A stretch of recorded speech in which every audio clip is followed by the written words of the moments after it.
What's up, guys? It's Simon. So, today we're going to be talking about connecting with Deity. This is going to go over all the various ways that you can do that, everything from meditation to finding herbs to work with.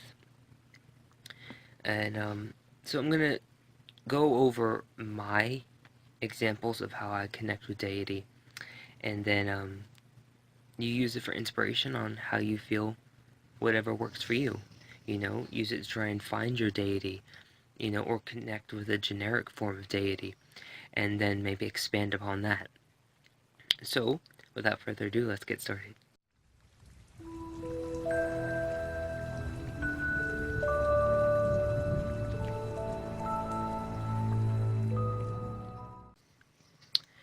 Alright, so the first thing that I did when connecting with deity was meditating.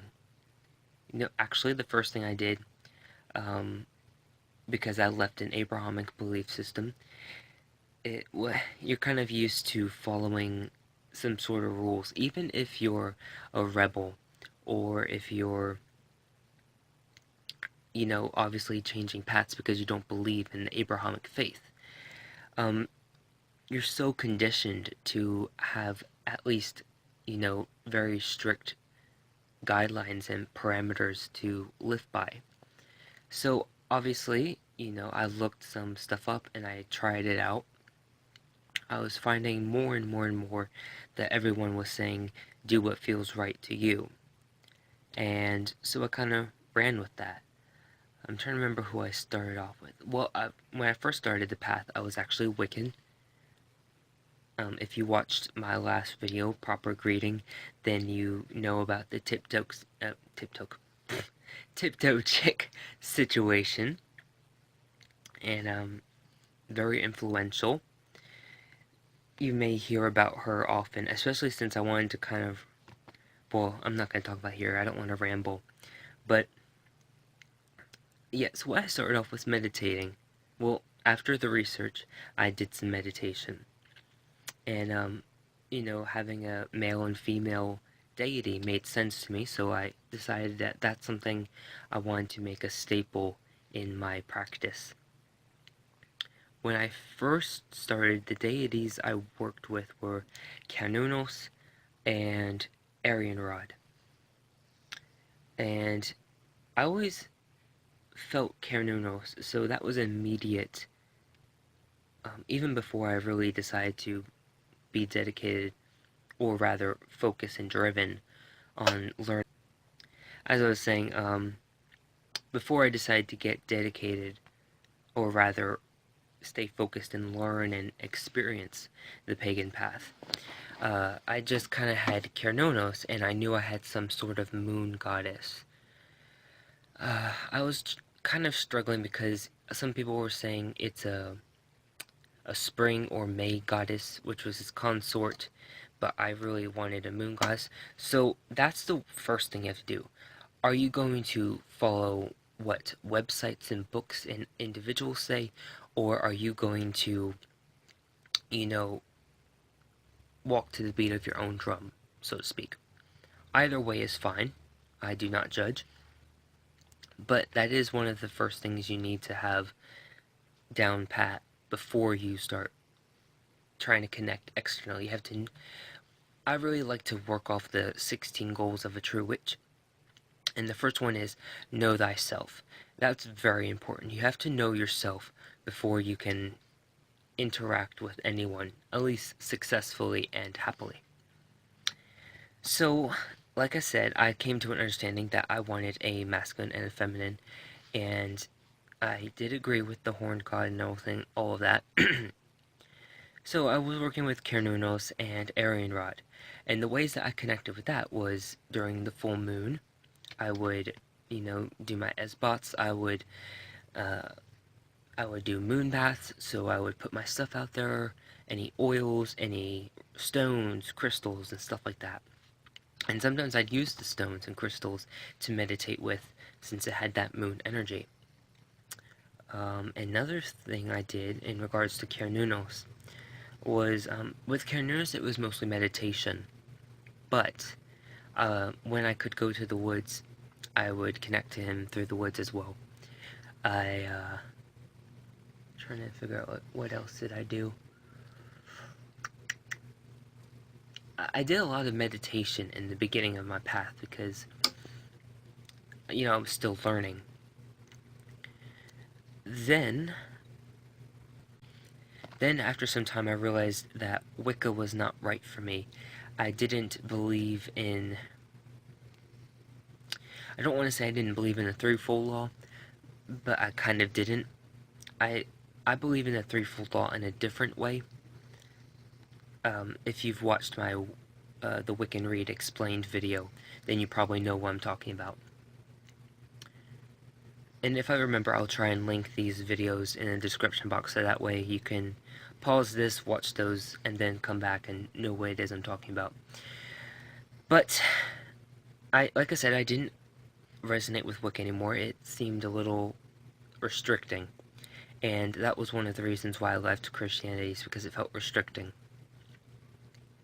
I felt like I wasn't living an authentic lifestyle with Wicca. I kind of felt like it kind of just felt too pretty and prissy. Now, if you're a Wiccan, by no means do I mean disrespect by my expression of the belief system. That's just how it felt to me. I felt restricted. So if that works for you, please don't listen to what I'm saying. Do what works for you. I can't state that enough. But I left it, and I'm trying to remember, what did I go to after that? I think I didn't really go to traditions. Oh, for a while there I was looking at chaos magic and brief moment alchemy, but alchemy seems it's definitely something I want to get into, but it's not something I'm going to be wholehearted involved with. Because I like the belief systems that are magical and kind of like a mixture of intellect and emotional and spiritual and mundane. So, that's why I started connecting with Hermes and Hecate. No, excuse me.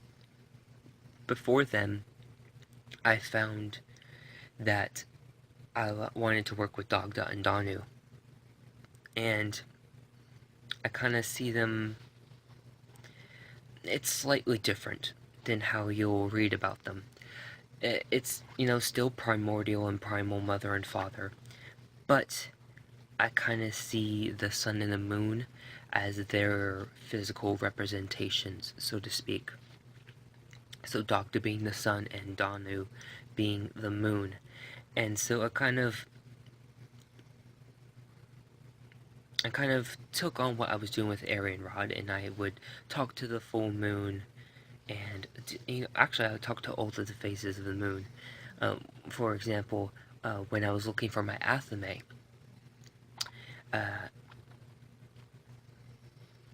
it was a full moon, I believe, or close to a full moon. And I talked to Danu, asked her to talk to Dagda for me, which is really interesting. But at that time, I kind of believed that masculine energy only resided within the day, and feminine energy only resided within the night. I don't really know why. I'm assuming I just kind of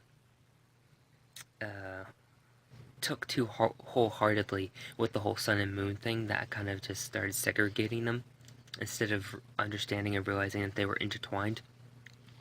But I asked her to talk to Dagda for me and to help me find my athame. That's pretty much the gist of what I said. And the reason why I asked her to talk to Dagda is because I resonated with the athame being masculine. And so I knew that he, being a masculine, the god, the primordial father, he would be the expertise, so to speak, in finding my athame. I told her that I wanted it to be kind of fiery with like reds and orange, yellow, and gold, and stuff like that. A very fiery aspect. And the very next day, I found my athame. Now, it's a little dingy. because I've, you know, have been, I think I've had it for at least a year, maybe 2 years. But the very next day, I found my Athame for a good price. I think it was about 15 bucks, maybe 18 with shipping. And this is, if you're wondering, it's the Greek ornate. They actually call it a dagger. The Greek ornate dagger. I can find it on Amazon, probably eBay, and probably multiple other witchy or occult shops. So, that was one way that I connected with him. Now, I connected with Dagda through the sun, and also through meditation. Another good way to connect with Deity is through oils. So, let me grab some. Okay, so, when it comes to oils, you can either make them or buy them.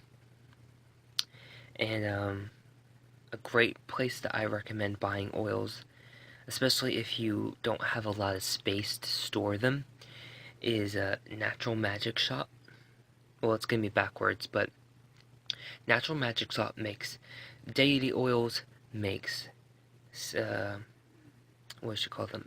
Spirit guide oils, I believe, and essential oils, you know, the whole shebang. I'm going to link the website below.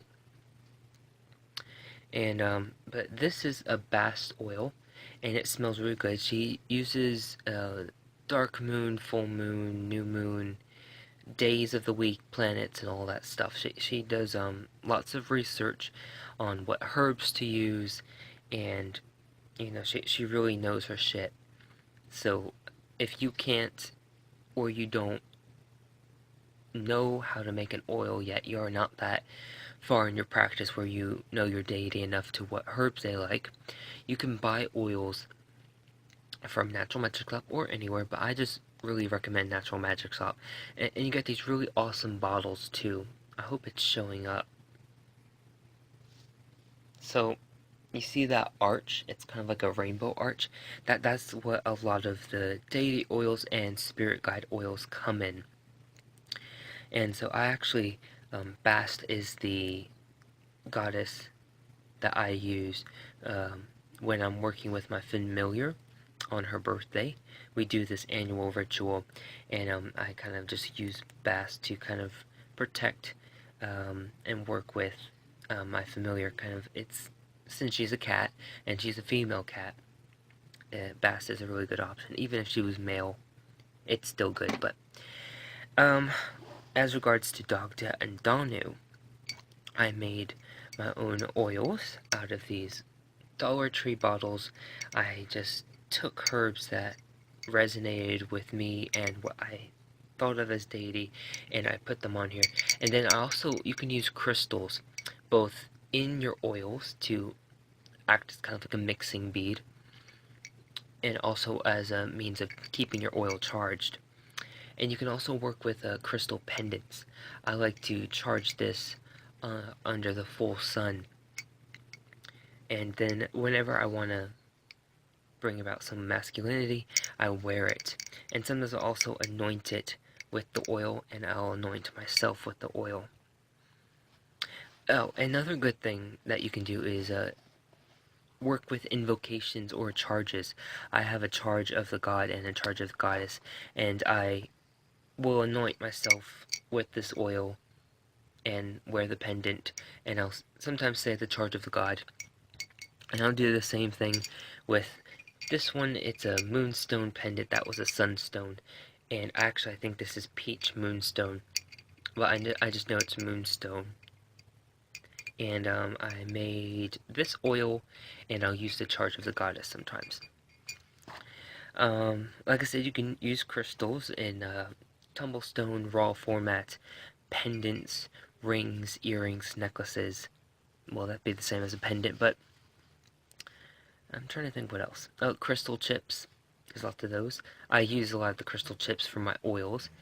In fact, this is my Feels oil, and I made a small one so that way it can fit on the altar and next to my deity representation, so that way he can charge it.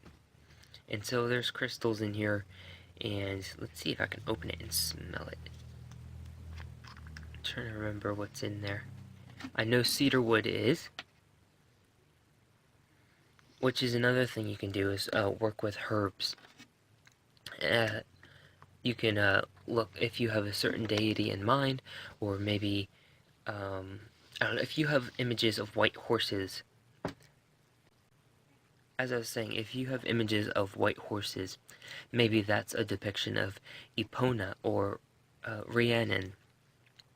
I know for certain Epona is a horse goddess, and Rhiannon, I believe, rides on a white horse. So you may want to check out those and maybe try and find out as much information as you can about them. Also meditate with them, because you can find a lot of information that sounds accurate or sounds like they are your personal deity, but then when you work with them, you realize that's not the case. That happened with Hermes, Hecate, and myself. A lot of the information seemed like they were my personal deity, but there was a piece missing because they weren't the ones. I really loved lavender, and this is some wild lavender that grew in my neighborhood. And, I had American black nightshade growing in the backyard. Nightshades are attributed to Hecate. Woody nightshade grows in the neighborhood, and that, I believe, is attributed, that's attributed to Hecate as well, but the red one, which is the woody nightshade, is also attributed to Hermes in his chthonic aspect. And, I was collecting the strawberry leaves. Now these are more the leaves that grow on the fruit, not the bush. But strawberries attributed to Hermes as well. And what else? I'm trying to remember. I can't remember. It's been a while. But I was finding all of this. His sacred day being the 4th of every month. I was born on the 4th. He's associated heavily with the air and masculinity and alchemy, which is attributed to Wednesday, and Mercury, which was the day I was born. My planet being Saturn, and Capricorn being an earth sign, that's also attributed to Hecate. So there was so much that seemed to be like they're the ones. And I worked with them for quite some time. But they ended up not being the ones I needed. They were just a hairline away from perfection, of a perfect pair for me to work with. But shit, I don't remember what I was saying. But like I said, it's really good to meditate with your deity. And if you're struggling with meditation, don't be bummed out if you look up information. That's why I started off doing, in all honesty. I started off with reading books and looking up on the internet. So, I know a lot of people say, meditate, and a lot of people say, feel it out, and all this, that, and everything. But, if you can't work that way, if that doesn't resonate with you, if that doesn't work for you, or if you're still learning on how to do that, and you want some spiritual support, don't be afraid to do research. Don't be afraid to look it up. Don't be afraid to, if you can, buy oils. It's not gonna be blasphemous, I promise you. Is it fun to make oils? Is it seeming like it's better when it comes to money and stuff like that? Yes.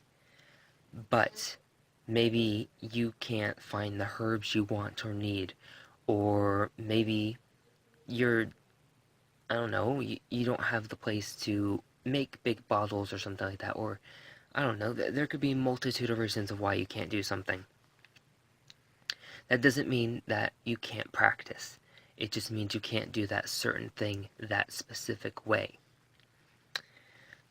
So, back when it comes to meditation, I found some herbs that were just attributed to my matron and patron, and then there were some that I carried over from deities that I saw similarities in. And then I also, through working with them, they told me other herbs that resonate with them and which ones don't. So, for example, if you look up herbs that are sacred to Veals, you'll find, I believe, yew and willow. Definitely willow. Well, for me, he doesn't like willow. Okay, willow is for Morana.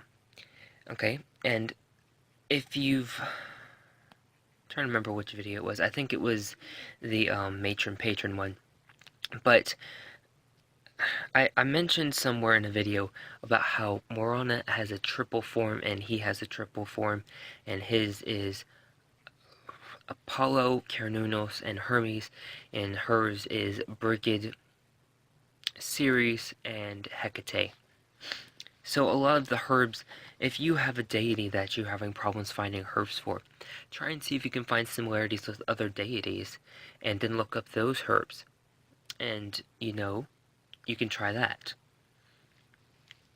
So, for example, since he has that Apollo aspect, I have some more drawing and I have to fill this up, but bay leaves are attributed to Apollo. The strawberry leaf, if I dried out strawberry, that would be good too. Something that I researched and found was cedarwood. And this was in a sachet that you hang in a closet or whatever. And I just emptied out the bag and put it in a jar. And then I had cedarwood chips. Another one, I don't remember. I'm pretty sure this was through like a meditation or something. But mint is really sacred to Veals in my practice. And star anise. For Morana, it's willow leaf. And onion and garlic, kind of like Hecate, and blackberry as well. And there's some more herbs, but those are the basics. And then if you have money, you can buy crystals that honor your matron and patron. Another way you can connect with them is by making an altar for them, so that way they can really manifest their energy. Now, I didn't have space or the means to or desire to make an altar separate for my matron and patron. I wanted them to be really close and personal, and so I kind of gave them space on my altar. Next year, when I redo my altar, I'll probably, depending on where I'm living and what's going on, I'll either make them a separate altar each, or I will do some sectioning off where they have a corner of the altar just for themselves. Because they're definitely wanting that. I can feel that now. And so I want to honor that and respect them, that they want their own space. So, once you connect with deity, and it starts to get easier and easier. But those are some simple methods you can do. You can make your oils, you can research. Burning incense is another way. I have some strawberry incense that I'll burn when I'm outside from time to time. Another day is finding sacred days. Like the 29th of every month was sacred to Hecate, and since Morana has that Hecate similarity, I carried that over. Same with the 4th of every month for Hermes, I carried that over. For Veals, but also look up Veal sacred days or Morana sacred days, or learn their other names. Like, for example, Morana has Marina and Marzana, and Marina, I think, another one. And Veals is Volos and Wolos and Wheels, and he was also turned into a saint, so there's Saint Blaze. Once you do that research, and between the research and meditation, that should really do it for you guys. And then when you start making oils in their honor, and finding their sacred herbs and sacred days and maybe planets and other energies and stones. For example, bloodstone. I love bloodstone, and I've loved it for quite some time, and it's one of his sacred crystals. So, just, don't always go off of similarities in what the first god or goddess that you see. Really take time to delve into it, and don't worry about how long it takes. The right one will always surface. I promise you that. There's not a lot of things that I will promise you guys, but, if you give yourself patience and give them patience, and you take time to really desire to make a profound experience and relationship, and it's in your heart, it's gonna happen. I promise you that. So, this video is getting kind of long, and I'm gonna have to edit it, and my battery's dying. So, hopefully, I shared enough with you guys so that way it helps you. Maybe if you're struggling, this helps revive your practice, or maybe you're struggling and finding one, maybe this will help you find yours. As always, think outside the cauldron, and hope this inspired you, and as always, blessed be, my dear witchlings.